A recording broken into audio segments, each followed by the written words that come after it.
오늘 저와 여러분들이 읽은 본문은 아마 여러분들이 가장 많이 읽는 성경 본문일 겁니다.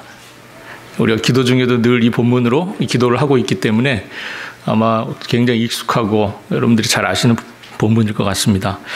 마태복음을 보면 마태복음 5장부터 7장까지 5장, 6장, 7장 이렇게 세 장을 우리가 산상수훈이라고 이렇게 특별히 구별해서 부릅니다. 예수님께서 자신에게 몰려온 사람들, 그 무리들을 보시고 산 위에 올라가서 앉으시고 그때 제자들이 나와왔습니다. 나온 제자들을 향하여 주님께서 하신 말씀이 산상수훈의 말씀입니다. 특별히 오늘 읽었던 이 6장에 있는 이 주기도문을 우리가 좀 생각해 봐야 하는데요. 6장을 보면 크게 3개 정도의 중요한 주제들이 나옵니다. 6장은 유대인들이 생각할 때 중요하다고 생각한 경건생활, 유대인들의 중요한 경건생활 3가지가 6장에 나옵니다. 자선을 베푸는 것, 그리고 기도하는 것, 그리고 마지막에 금식하는 것. 이 3가지가 등장을 하는데요. 특별히 오늘 본문은 그 중에서 기도에 대한 가르침 중에 나오는 말씀입니다. 주기도문은 산상수훈 5장, 6장, 7장 중에서 가운데 장인 6장에 나오고요. 또 6장에 나오는 3개의 경건생활 중에서도 가운데에 위치한 경건생활입니다. 그래서 우리가 특별히 산상수훈을 놓고 볼 때 그 한가운데, 정확하게 한가운데 주기도문이 있는 것을 볼 수 있습니다. 우리가 마태는 잘 아시는 것처럼 전직이 세리였죠. 그는 굉장히 계산에 능한 사람이고 굉장히 치밀하고 순서를 중요하게 생각하고 굉장히 그 구조를 중요하게 생각하는 그런 사람입니다.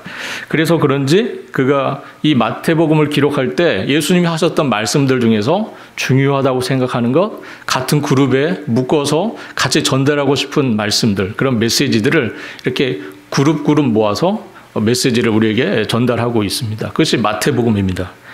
그래서 우리가 기도에 대한 예수님의 교훈을 우리가 6장에서 살펴볼 때 6장 안에서 예수님께서 하시려고 하시는 그 기도에 관련돼서 우리 하나님의 백성들에게 주시려고 하는 아주 중요한 것은 이방인과 같이 기도하지 말라 하시는 거예요.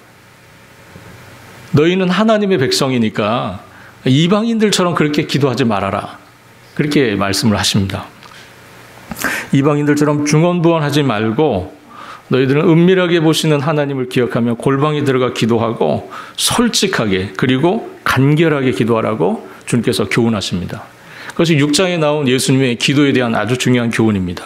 이러한 기도의 교훈을 바탕으로 해서 예수님께서 우리에게 기도의 모범을 알려주셨는데 그것이 주기도문입니다.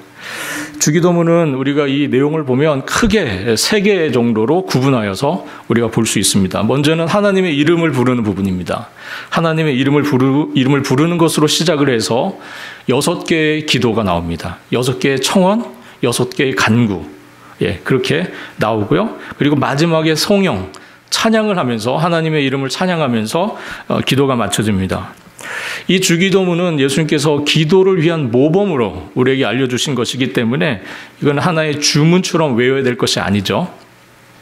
주문처럼 외워야 할 일이 아니고 이것이 기도의 모범이라는 것을 기억할 필요가 있습니다. 그래서 우리가 단순한 암송이 아니라 이 기도 속에 담긴 의미를 우리가 헤아려 가면서 그 의미를 깊이 묵상하면서 해야 하는 기도, 그것이 바로 예수님께서 우리에게 알려주신 이 주기도문이라고 할 수 있습니다.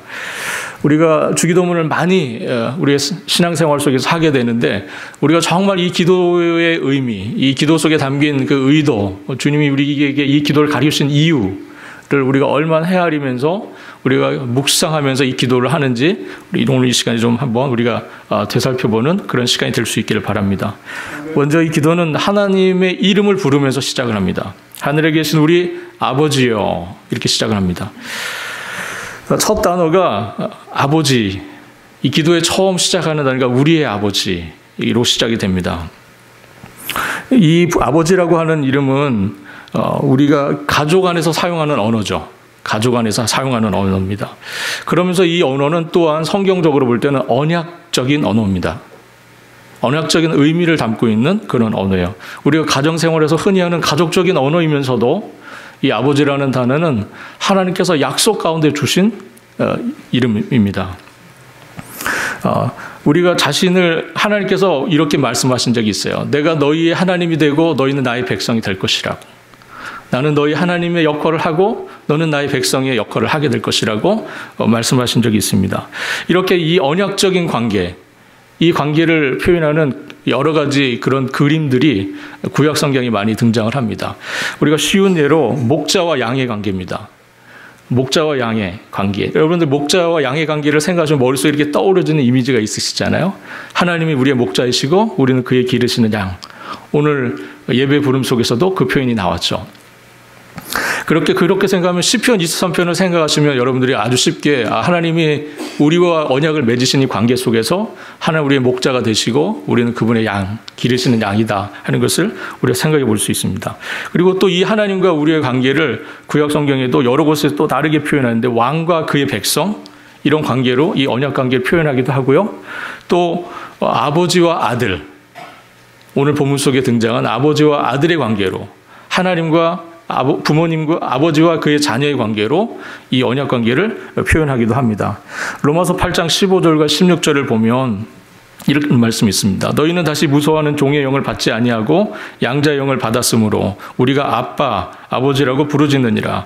성령이 친히 우리의 영과 더불어 우리가 하나님의 자녀인 것을 증언하나니 이렇게 말씀합니다. 그리고 갈라디아서 6장 4장 6절에 보면 너희가 아들이므로 하나님이 그 아들의 영을 우리 마음 가운데 보내사 아빠, 아버지라 부르게 하셨느니라. 우리가 하나님을 아빠, 아버지라고 부른다는 것은 이 하늘과 땅을 지으신 하나님께서 우리의 아바, 아버지가 되신다는 뜻이고 따라서 우리에게는 그분의 그 부요함, 그분의 그 놀라운 부요함을 상속받을 수 있는 권리가 우리에게 생겼다. 그런 뜻입니다. 하나님께서 예수님께서 우리를 기도 가운데 하나님을 아바 아버지라 부르라고 말씀하셨을 때 그 의미는 하나님의 이 풍요로우심, 이 놀라우심을 상속받을 수 있는 자녀로 우리가 부름받았다. 그런 의미를 갖고 있는 겁니다. 피조물인 우리가 창조주신 하나님의 부요함을 끌어다가 쓸 수 있는 그 행위가 바로 기도입니다. 그 부요함을 끌어서 쓸 수 있는 근거는 어디에 있습니까? 그것은 우리가 하나님을 아버지라고 부르게 하신 그 예수님의 기도의 가르침 가운데 있는 겁니다. 그런데 우리가 하나님을 아빠, 아버지라고 부를 수 있는 자격과 권한을 부여하신 분이 바로 이 주님이시라는 것, 우리 주 예수 그리스도시라는 것을 함께 기억할 필요가 있습니다. 예수님께서 우리에게 그렇게 기도하라고 알려주셨죠. 그러므로 너희는 이렇게 기도하라. 하늘에 계신 우리 아버지요. 두 번째로 이 아버지라고 우리가 하나님을 부르지만 동시에 우리가 이 하나님은 우리의 경배와 찬양을 받으실, 우리의 경배를 받으실, 우리가 경외해야 할 대상임을 우리가 함께 기억할 필요가 있습니다. 한없이 친밀하신 우리 아버지는 또한 하늘에 계신 분이시라는 사실을 함께 기억해야 한다는 겁니다. 친근하게 우리의 삶에 가까이 계신 아버지이시지만 또한 동시에 이 하나님은 어디에 계신 분이십니까? 하늘에 계신 분이세요. 우리와 아주 가까이 계시는 아버지와 같은 분이시지만 또한 동시에 이 하나님은 하늘 저 높은 보좌에 계신 초월에 계신 하나님이시라는 겁니다. 이 두 가지가 함께 강조되어야 합니다. 이 둘이 함께 강조되어야 할 이유는 하나님께서 우리 인간을 구원하시려면 죄로부터 초월에 계셔야 하는 분이시기 때문에 그렇습니다. 죄로부터 멀리, 죄에는 근처도 안 계시는 초월에 계신 분이셔야 하기 때문에 그리고 우리에게 그런데 우리가 하나님이 능력만 있으시고 하나님이 초월에 계시기만 하시고 우리에게 아빠, 아버지가 되어줄 생각이 없으시다면 우리의 온전한 하나님이 되실 수 없겠죠. 왜냐하면 그렇게 되면 우리에게 구원이 일어나지 않을 것이기 때문에 그렇습니다. 초월에 계신 하나님은 우리 가운데 찾아오심으로 우리 가운데 함께 하심으로 구원 역사를 이루십니다. 할렐루야. 기독교 신앙이 다른 세상 종교와 다른 부분이 바로 여기에 있습니다.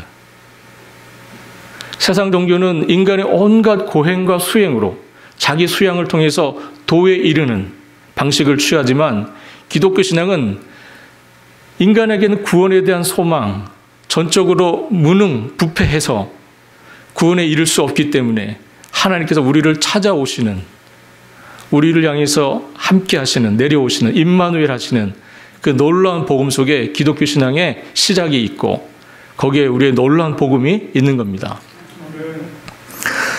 구원에 대해서 전적으로 무능한 인생을 향하여서 찾아오시는 우리 아버지가 되어주신 이 하나님을 경배합니다. 이 하나님을 찬양합니다. 우리가 하나님을 아버지라고 부를 때는 우리가 전적으로 하나님을 의지한다. 우리가 전적으로 하나님을 의존한다. 그런 의미를 담고 있는 고백입니다. 아버지라는 부름 안에는 하나님에 대해 사랑이 강조되면서 또한 동시에 우리가 전적으로 주님을 의지할 수밖에 없는 연약함이 우리에게 있습니다라는 그런 자기 고백이기도 합니다. 하나님과 우리 사이, 아버지와 그 자녀 사이에 있어서 상호가 이 둘 간의 중요한 것은 알미죠. 서로를 아는 것. 아는 것이 굉장히 중요합니다. 아버지는 우리에게 있어야 할 것을, 또 우리가 필요한 것이 무엇인지를 아버지는 아시죠. 그래서 예수님께서 6장 8절과 32절에서 너희에게 있어야 할 것을 하나님 너희 아버지께서 아신다, 이렇게 말씀하십니다. 주기도문의 첫 마디 아버지, 그것은 하나님에 대한 가장 기본적인 신뢰를 표현하는 부름입니다. 아버지, 이렇게 부르는 거죠.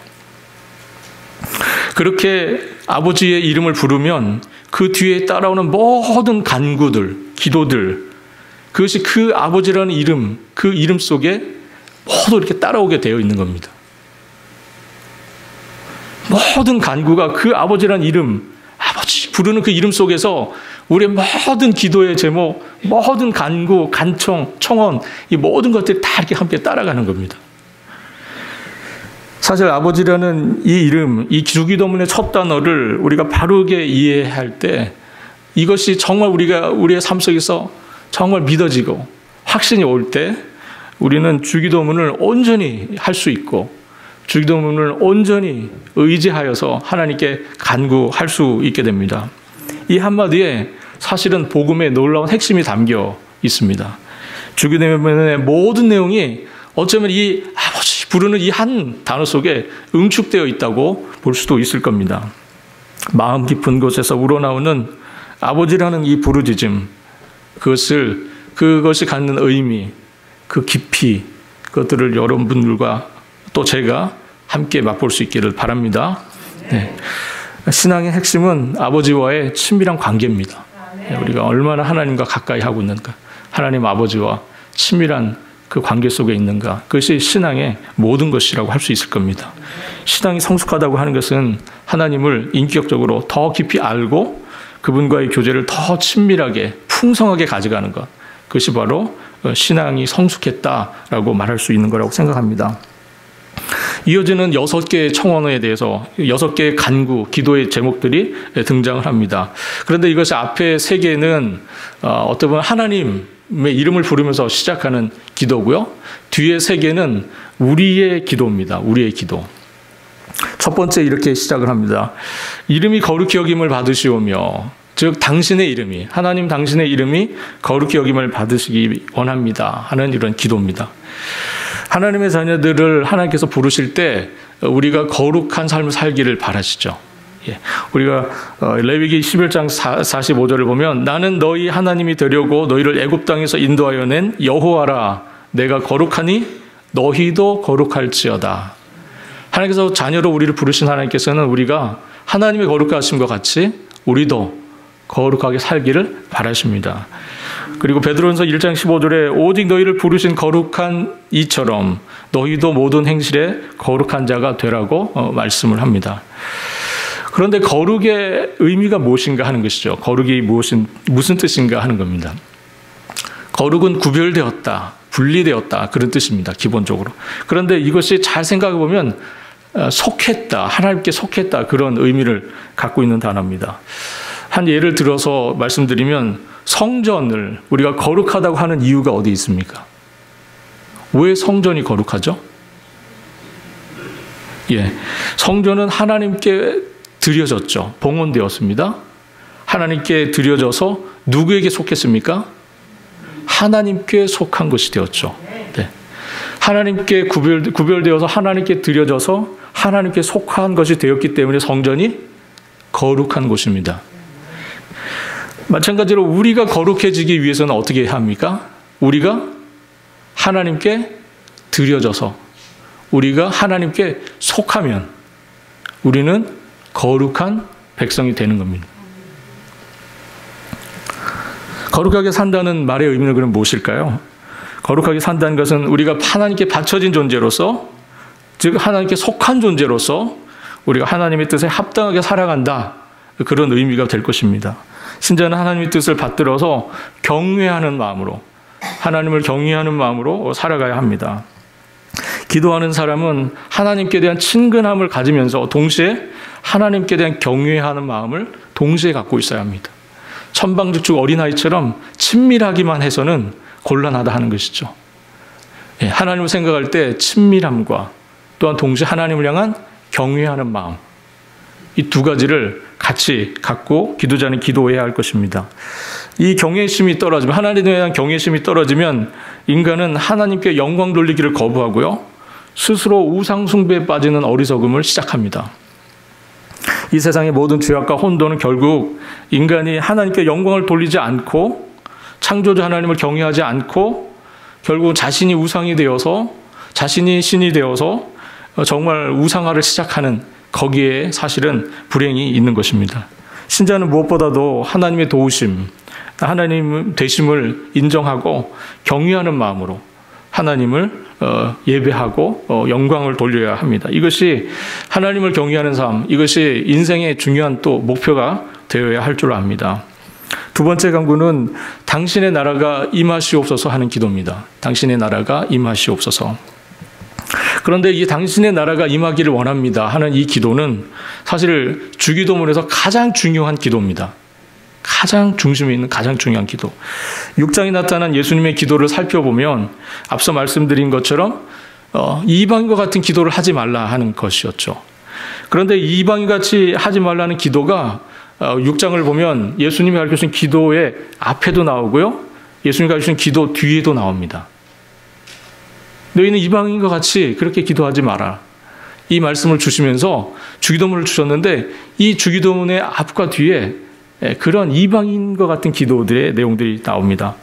5절로 8절을 보면 이방인같이 외식하지 말고 중언부언하지 말라고 말씀하고 있고요, 뒷부분에 보면 9절로 32절까지 해서는 이방인처럼 먹을 것, 마실 것, 그리고 입을 것을 염려하지 말라, 이렇게 주님께서 말씀하십니다. 그리고 이어지는 말씀 33절에 우리가 잘 아는 말씀이 등장합니다. 그런즉 너희는 먼저 그의 나라와 그의 의를 구하라. 그리하면 이 모든 것을 너희에게 더하시리라. 아멘. 그래서 6장 흐름의 전체를 볼 때 33절, 그런즉 너희는 먼저 그의 나라와 그의 의를 구하라. 그리하면 이 모든 것을 너희에게 더하시리라 하는 이 말씀이요, 사실은 6장 전체에 아주 중요한 주제가 되는 말씀이라고 볼 수 있습니다. 따라서 당신의 나라가 임하시옵소서, 당신의 나라가 임하기를 원합니다 하는 이 기도, 이것은 예수님께서 가르치신 기도 중에서 가장, 우리가 주님께 해야 될 기도 중에서 가장 중요한 기도임을 알 수 있습니다. 주기도문의 중심은 결국 하나님의 나라가 우리 가운데 임하기를 원합니다 하는 이 기도라는 것이죠. 즉 하나님의 나라의 도래, 하나님의 나라가 오는 것, 이것을 기도하라고 말씀하신 겁니다. 예수님의 공생애를 시작하시면서 하셨던 첫 번째 메시지가 뭐였습니까? 회개하라, 천국이 가까웠느니라. 하나님의 나라가 가까이 오고 있다 하는 것이었어요. 이것이 예수님께서 이 땅에서 공생애를 시작하면서 가장 첫 번째 하신 메시지였습니다. 하나님의 나라가 오고 있다는 것이에요. 그러므로 회개하라, 이것이었습니다. 예수님은 제자들에게 적은 무리여 무서워하지 말라, 너희 아버지께서 그 나라를 너희에게 주시기를 기뻐하신다고 그렇게 말씀하신 적이 있습니다. 이처럼 하나님의 나라, 하나님의 통치는 하나님 은혜 가운데 우리에게 주어진 것이고, 또 우리는 하나님의 자녀로서 은혜 가운데 그 하나님의 나라를 상속받게 됩니다. 할렐루야. 예. 그러므로 하나님 나라가 오시옵소서 하는 기도, 그것은 굉장히 중요한 기도가 되는 겁니다. 세 번째 간구는 이겁니다. 당신의 뜻이, 하나님의 뜻이 하늘에서 이룬 것처럼 이 땅에서도 이루어지기를 원합니다. 이 세 번째 간구는, 기도는 두 번째 간구와 비슷한 맥락에서 이해할 수 있는 그런 말씀이라고 볼 수 있습니다. 다음으로 넘어가서 네 번째 간구는 무엇입니까? 오늘 우리에게 일용할 양식을 주옵소서 하는 기도입니다. 일용할 양식을 하면 우리의 머릿속에 출애굽기 16장의 이야기가 떠오릅니다. 만나 이야기죠. 출애굽기 16장, 구약성의 만나 이야기가 일용할 양식을 이야기를 항상 떠오르는 이미지입니다. 이 기도는 어떤 의미입니까? 왜 우리가 일용할 양식을 주님께 기도합니까? 왜냐하면 우리는 일용할 양식이 없으면 생명을 보존할 수 없기 때문입니다. 양식이 없으면 우리는 살 수 없는 존재입니다. 그러므로 주님께 일용할 양식을 구하는 기도, 그것은 주님께 우리의 생명을 보존해 달라고 하는 기도라고 할 수 있습니다. 우리가 16장을 보면 사람들이 욕심이 생겨서 욕심이 있잖아요. 그래서 만나가 내릴 때 어떤 일들을 합니까? 출애굽 16장을 보면 사람들이 많이 거둡니다. 부지런히 많이 거두죠. 그런데 부지런히 많이 거둔 것들을 이 사람들이 다 쓸 수 있었습니까? 하루치 먹고 나머지는 다 썩었습니다. 그래서 일용할 양식, 그날 하루에 소용되는 그 양식만큼만 광야에서 걷어서 먹게 하셨어요.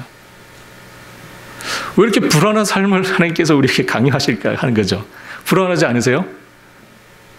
만약에 그런 삶을 우리가 살아야 한다면 불안하지 않으시겠습니까? 넉넉히, 그죠? 창고에 두어야 우리가 좀 이걸 믿고 좀 편하게 살 텐데 이거 다 치우고 매일매일 만나를 기다리며 살라고 하시는 이 주님의 말씀 앞에 여러분들 어떤 마음이 드십니까?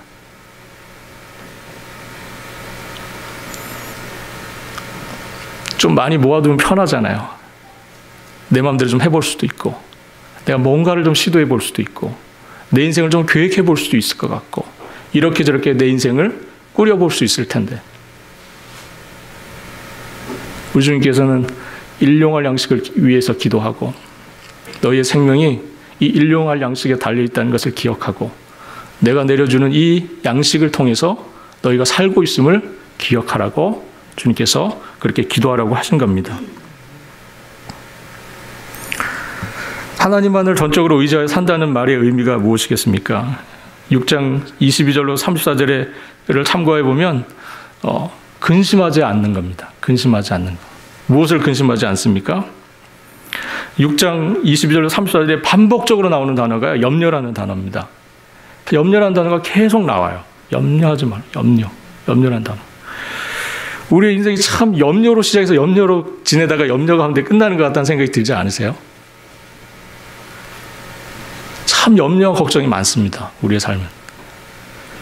그런데 예수님께서 공중의 새를 말씀하시고 들의 백합화와 들풀을 가리키시면서 이들도 염려하지 아니하고 하나님께서 입히고 먹이신다 이렇게 말씀하세요. 이들은 먹고 입고 마시는 것에 대해서 염려하지 않는다. 하물며 하나님을 사랑하는 백성 너희들이 염려할 필요가 뭐가 있겠느냐 이렇게 말씀하시는 겁니다. 들의 백합화도 들풀도 하늘의 새들도 염려하지 않는 그 일에 대해서 특별한 하나님의 돌봄과 은혜 아래 있는 너희들이 염려해야 될 이유가 어디에 있겠느냐고 하는 주님의 반문이십니다. 염려할 필요가 뭐가 있습니까? 들의 풀도 하늘의 새도 염려하지 않고 사는데 하나님의 특별한 사랑을 입고 이 땅에 존재하는 우리가 염려할 이유가 어디에 있겠느냐 하시는 주님의 말씀입니다. 다섯 번째 간구는 우리의 죄를 용서하여 주옵소서 하는 기도입니다. 이 죄의 용서에 대한 이 기도, 이 간구, 청원은 동시에 죄 용서를 하겠다고 하는 우리의 서약이기도 합니다. 왜 그렇습니까? 우리가 우리의 죄를 용서하여 준 것 같이, 우리가 우리에게 죄 지은 자를 용서해 준 것 같이 우리도 용서하여 주옵소서. 우리가 이렇게 기도하라고 주님께서 말씀하시지 않습니까? 결국 이것은 무엇입니까? 우리가 이웃사랑, 우리가 이웃사랑을 실천하는 것이 바로 이 죄의 용서와 깊이 연관되어 있음을 주님께서 말씀하시는 겁니다. 예수님께서 원수까지 사랑하라고 사랑에 대한 말씀을 하셨습니다. 이게 하나님의 요구세요. 그런데 죄 용서 받음과 또 우리가 이웃에 대하여서 죄 용서하는 것이 이게 서로 이렇게 맞물려 있습니다. 연결되어 있습니다. 이웃에 대한 죄 용서 없이, 이웃을 용서하는 그 행위 없이 하나님께로부터 용서받을 것을 생각할 수 있겠느냐 하는 것이에요. 너희가 이웃을 용서하지 않는데 너가 과연 하나님의 용서를 받을 수 있겠느냐 하는 이 이야기입니다. 즉 용서 없는 기도, 용서가 없는 간구, 이것이 과연 우리의 이 기도가 상달될 수 있겠느냐 하는 주님의 말씀이십니다. 마태복음 18장을 보면 잘 아시는 1만 달란트 빚진 종의 이야기가 나옵니다. 이 비유의 마지막 결론은 무엇입니까? 35절에 보면 너희가 각각 마음으로부터 형제를 용서하지 아니하면 나의 하늘 아버지께서도 너희에게 이와 같이 하시리라. 이것이 1만 달란트 빚진 자의 비유를 말씀하시고 예수님께서 마지막에 주신 말씀이세요.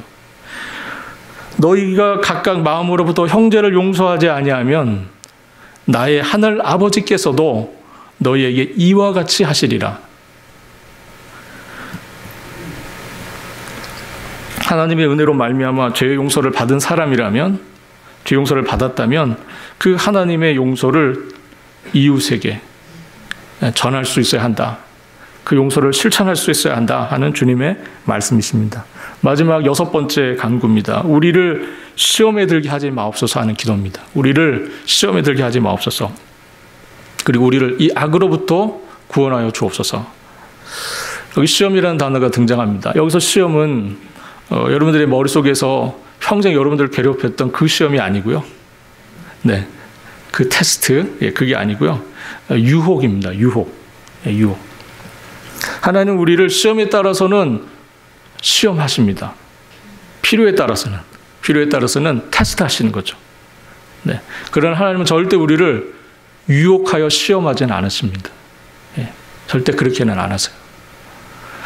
우리가 잘 아는 아브라함도, 그죠? 정말 그가 하나님 사랑하는지 안 사랑하는지를 시험받지 않습니까? 그죠? 이삭을 바치라 하는 주님의 이 테스트, 시험을 받습니다. 우리의 신앙도 주님 앞에서 테스트가 필요한 경우들이 있을 수 있습니다.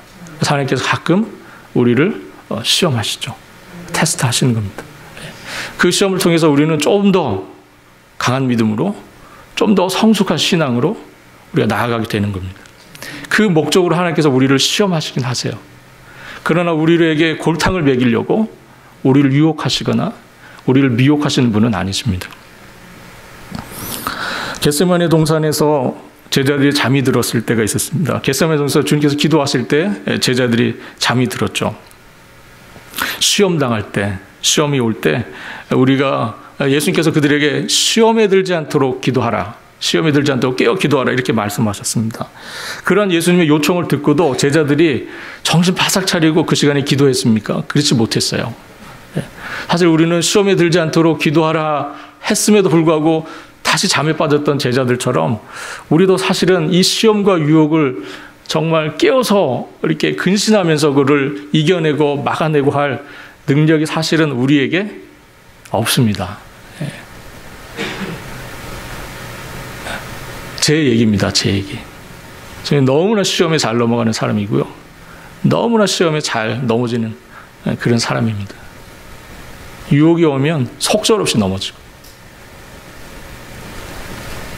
그래서 우리 주님께서 뭐라고 하신 겁니까? 기도하라.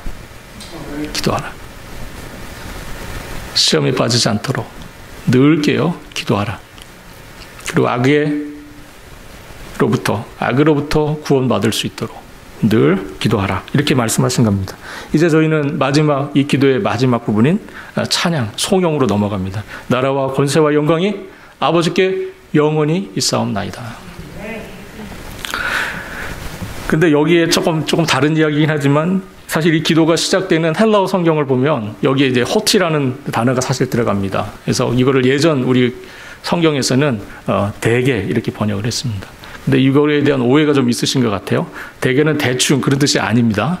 네, 이 호티라는 헬라어 단어는 이유와 목적을 의미할 때 사용되는 접속사예요. 그래서 영어 성경에서는 for, 어떤 이유와 목적을 사용할 때 쓰는 for라는 다, for thine is the kingdom 이렇게 해갖고 번역을 했어요. 근데 우리가 개역 성경 안에서 이것이 여러 가지 혼란이, 사실 대개라는 단어는 초기에 선교사님들이 우리나라에 오셔서 성경을 번역할 때 그거를 그렇게 그 당시의 단어로 대개라는 단어로 번역을 하신 겁니다. 그런데 이 말의 의미는 큰 원칙으로 보건대 그런 뜻이랍니다. 큰 원칙으로 보건대, 그리고 오늘날 현대어로 번역을 하면 왜 그런가 하면 정도의 의미, 그러니까 대개라는 단어의 뜻입니다. 네, 그래서 이거에 대한 오해가 없으기를 바라고요. 그런데 우리가 이거를 기억하시는 분들은 굉장히 신앙의 연식이 오래되신 분들이세요. 요즘에는 이 대개라는 기도를 안 넣고 우리가 개역성경 앞에 보면은 우리가 기도 중에 하도록 사용한 거기에 보면 이 대개라는 단어가 빠져 있습니다. 이게 통일찬송가가 있었던 시절 얘기니까요. 1983년 전, 83년쯤 되는 이야기입니다. 그 이전에 신앙생활 하신 분들은 대개를 기억하시고 그 이후에 계신 분들은 아마 이거를 오늘날 따로 번역을 하지 않기 때문에 모르실 겁니다. 이게 중요한 건 아니고요. 이게 의미가 이런 겁니다. 우리가 이렇게 기도하는 이유는, 앞에 이렇게 6개의 기도 제목으로 기도하는 이유는 나라와 권세와 영광이 아버지께 영원히 있기 때문입니다 라는 뜻이에요. 우리가 이렇게 기도하는 이유는 나라와 권세와 영광이 아버지께 영원히 있기 때문입니다. 이렇게 기도를 마치는 겁니다. 이 기도는 주님께서 우리에게 가르쳐 주신 기도이므로 반드시 이루어지리라 믿습니다 하는 마음으로 그렇게 마지막 송영, 마지막 찬양을 하면서 기도가 마쳐지는 겁니다. 참된 기도는 이렇게 항상 경배와 찬양으로 마쳐지게 되어 있습니다. 참된 기도는 항상 그렇게 끝이 나게 되어 있어요. 오직 그분만이 찬양과 존귀와 영광과 권능을 받으시기에 합당하심으로 우리의 모든 기도는 마땅히 그분을 향한 찬양과 감사로 맞춰져야 합니다. 하나님께 대한 찬양과 감사가 없는 기도, 그것은 참된 기도가 아니라 자기의 욕구만을 주장하는, 어떻게 보면 조금 떼쓰는 듯한 정도의 기도로 끝일 수 있습니다. 정말 하나님을 향한 감사와 찬양이 기도 가운데 있을 때 이 기도는 정말 하나님을 신뢰하며 하는 기도고 확신 가운데 드려지는 기도가 될 수 있다는 것입니다. 주기도문을 마치면서 저는 마지막으로 한 가지만 여러분과 더 이야기를 할 게 있습니다. 이 기도는 여러분들의 기억 속에 공동체 기도문이라는 제목으로 기억될 수 있기를 부탁드립니다. 세계에 우리의 기도가 있었습니다. 우리에게 일용할 양식을 주옵시고 그렇게 기도하라고 말씀하셨고요. 또 우리가 우리에게 죄진 자를 용서하여 준 것 같이 우리의 죄를 용서하여 달라고 하였고요. 우리를 시험에 들지 않게 해달라고 기도합니다. 이 기도는 어떤 의미입니까? 내가 일용할 양식이 필요합니다. 내가 오늘 하루 필요로 한 내 생명을 위한 양식이 필요해요. 나에게 필요해요. 근데 나만 필요합니까?